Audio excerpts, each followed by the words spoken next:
Hi, my name is Valerie Fortier, and this presentation will be about my doctoral project on addressing violence in the emergency department. My assigned chair was Dr. Aslin Moyer, and the professor for this class is Dr. Maria Snell. The short abstract for the project. The purpose of this project was to reduce violence against healthcare staff in the emergency department. The background was that violence against the staff in the emergency department has been a long-standing concern. Method used was a quantitative approach to compare data from pre and post implementation of educational program. The result, the data analysis did not show a decrease in violence, and the conclusion showed that the project highlighted the difficulty of addressing violence in the emergency department especially, but in the healthcare setting at all, and the implementation suggests a new reevaluation and refine the intervention.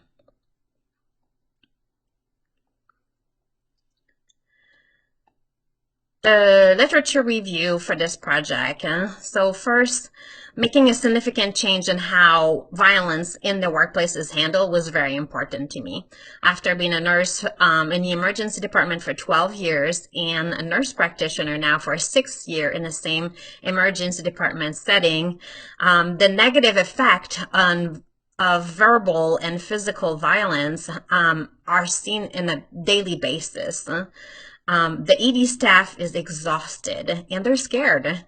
My interest in this topic has been long-standing, and the goal is to use the expertise on the topic to help provide better guidance and improve the current practice in the department. Acts of violence towards healthcare workers are creating severe emotional, mental, and physical repercussions. According to research, the emergency department staff, especially the nurses, have been amongst the most at-risk healthcare staff for acts of violence from patients and visitors. They also mentioned that the number of assaults typically correlate with the amount of time the healthcare professionals spend in close proximity to the patient. Up to 80% of nurses feel unsafe at work. These incidents have huge implication on the staff and physical and emotional well-being, and often push them to reconsider their career choices or push them to contemplate early retirement, even relocating to other areas of care. Nurses who feel happy and safe in the workplace provide better care and are therefore more satisfied. The threats of violence and physical violence are detrimental to healthcare workers' mental and physical health. The mental and physical exhaustion among nurses prevent them from functioning at their optimal abilities. Nurses who deal with verbal and physical violence at work have higher risk of developing depression, anxiety, PTSD, anger, frustration, and hopelessness. Healthcare staff who are victim of physical injury can be unable to return to work for extended period of time, and that's creating additional emotional and financial stresses. The emergency department nurses often view act of violence as just being part of their job. Because of this, violent episodes are often unreported or underreported, and the culture of acceptance continue to grow. Over half of the emergency workers did not feel like reporting will be helpful, and another significant proportion would not report because they fear punitive consequences. So by underreporting the violent act, leadership did not have a clear picture of what is going on and is less inclined to address the issue. Knowledge gap. So even if there's been a lot of research done on the violence in the workplace, they didn't really successfully find any strategies to use in the healthcare setting specifically. There's been like a few discussion on technique and programs and protocol, and very few success stories in those research. They identify three major risk factors to workplace violence, which are the environmental factor, the patient factor, and the staff factor. Some departments that have implemented policies and receive a lot of support from their leadership team have effectively enforced consequence on assaulter and were able to give staff a safer environment, and that created a greater sense of safety among them. Some emergency departments have used a code team. The code team was created to assist in potential assault management by de-escalation and using restraint or pharmaceutical measures. And it was found that 85% of those codes were managed successfully. A similar research have implemented a rapid response team on a psychiatric unit experiencing increase in staff injury caused by patient physical act of violence. And they put emphasis on prevention measures, which resulted in 65% decrease in staff injury.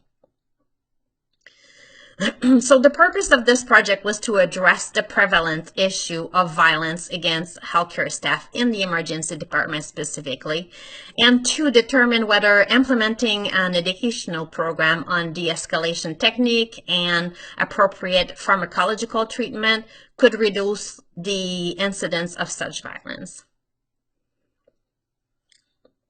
The current healthcare system is struggling with constant nursing shortage. Nurses are tired and they're burned out. There is major concern for staff working in high acuity department and exposed to complex or ethical challenging situation. These intensive care departments also show higher level of emotional distress among the staff, leading to burnout and high staff turnover.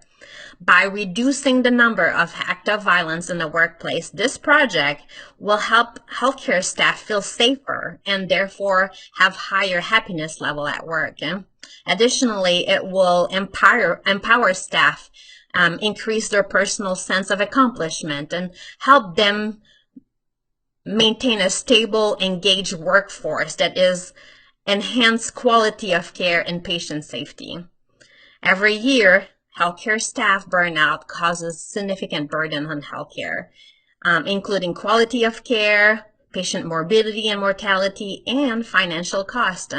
Avoiding and preventing prolonged medical leave due to staff burnout or injury, high staff turnover, and adverse event are important reasons this project will have a positive impact on the healthcare organizations and system.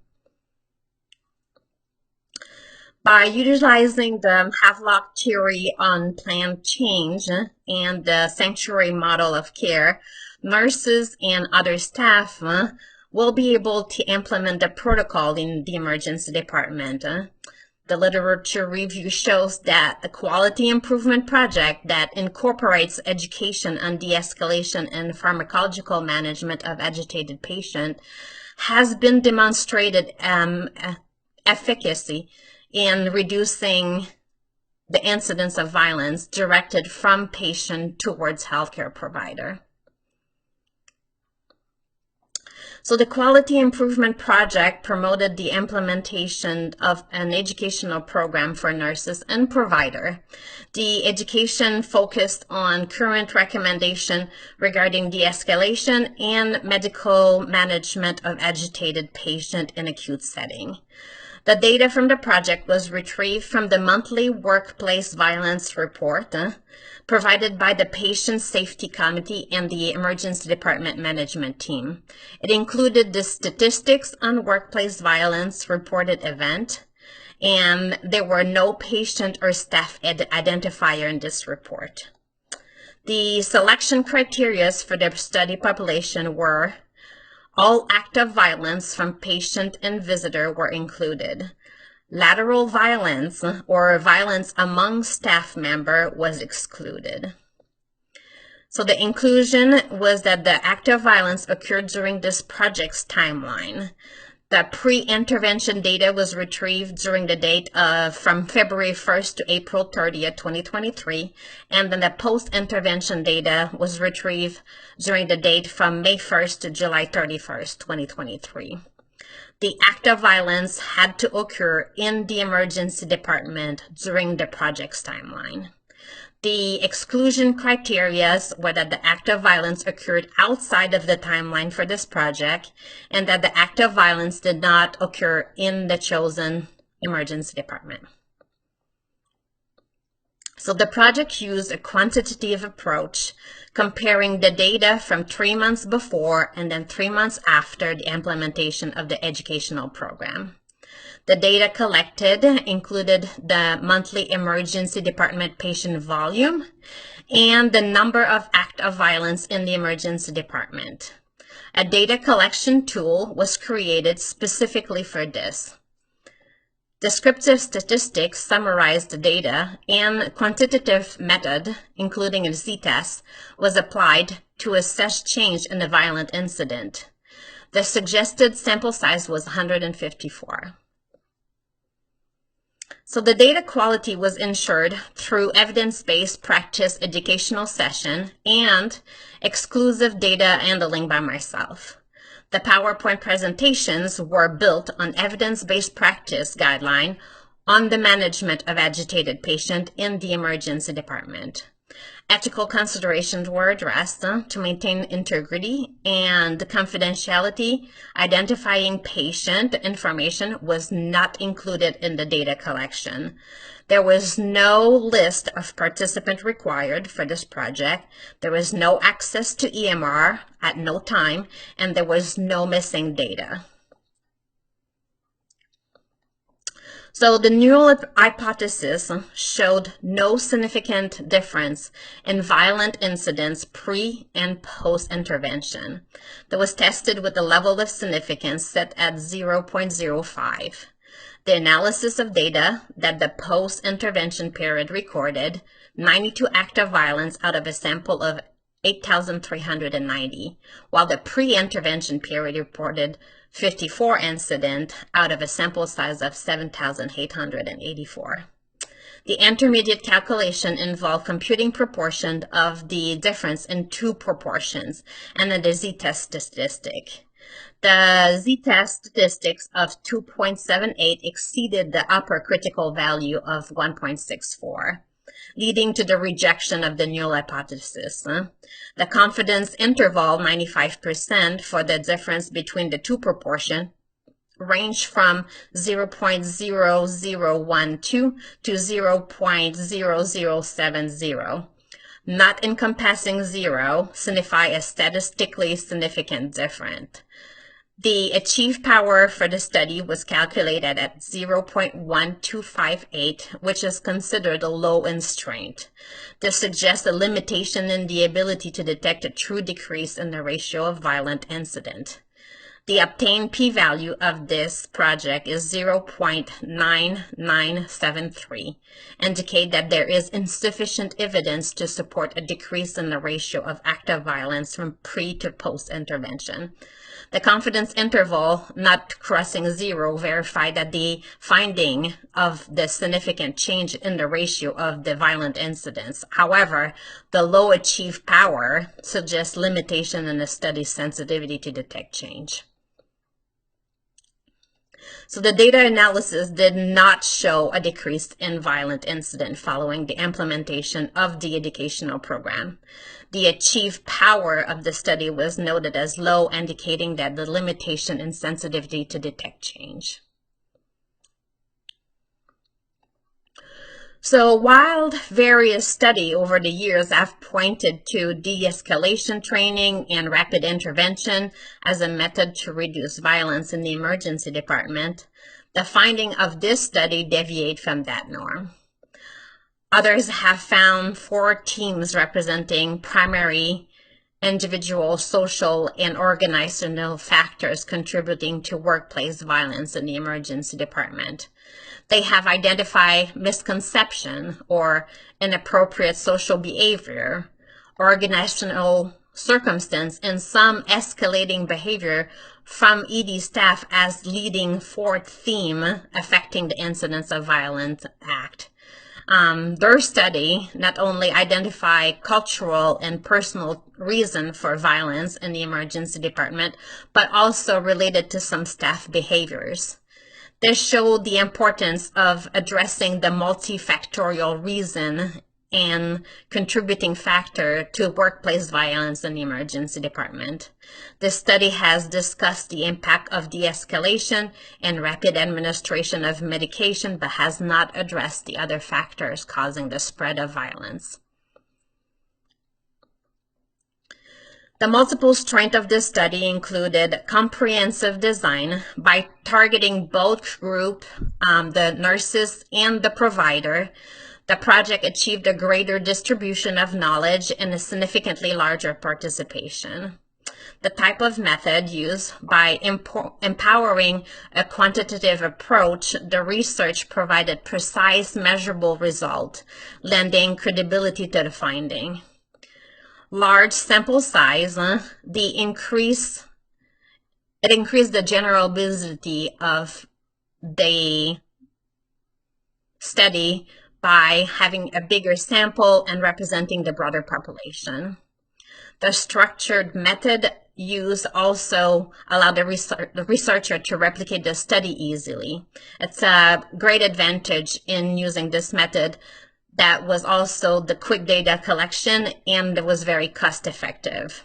And of course, the ethical standards were meticulously met, ensuring the integrity and credibility of the study. So some limitation of this study included the time period. So the time period was too short.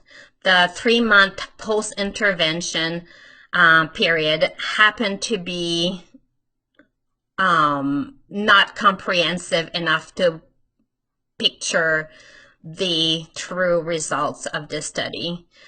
Also, the post-intervention period happened during yearly seasonal spike or increase in violence incident, and those were noticed in previous summer months before, and so that might have caused change in the result. The post-intervention period happened during a period where there's a lot of staff changing. So new nurses were starting on July 1st, and there was also a lot of staffing by travel nurses.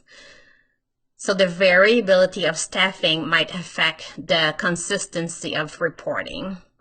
And finally, the compensation discrepancy might have caused a difference in the willingness of the staff to participate, since the nurses got paid to participate in the educational program and the providers did not get paid for it. So application for nursing practice. Obviously, training is super important. Providing continuous training, maybe monthly or every other month, to make sure that all nurses or all new staff receive the same training is very important. An holistic approach to bring both preventive and responsive strategies, improving the training itself, fostering a culture of open communication, and ensuring that the staff is receiving enough support when they're facing with violent incident. So consistent effort, policy changes, prioritizing staff safety is very important. The insight of this study will pave the way for more comprehensive intervention, ultimately contributing to a safer and more efficient healthcare environment. The implication for future research should be studying the impact of the socioeconomic access and the demographic correlation of increased violence, the importance of addressing the multifactorial reason and contributing factor to workplace violence in the emergency department, and also reviewing how to best prepare your staff in handling a violent incident. So in conclusion, while the study result might not align with the initial hypothesis, the insight gained in terms of facilitator and barrier offer valuable information for future initiative to reduce violence in the emergency department. The complex interplay of contextual element and the specifics of the intervention and the unique challenges of the setting makes it a rich area for further consideration. I am open and excited about reviewing any questions that you have on this presentation. And this is my list of reference.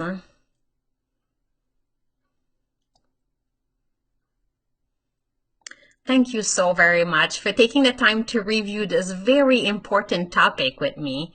This is only the beginning of multiple quality improvement projects and research that will be pursued in the emergency department with the goal of reducing violence toward healthcare workers. I hope that others will also undertake more active role in their department to make sure that their staff safety and they're happy. Thank you.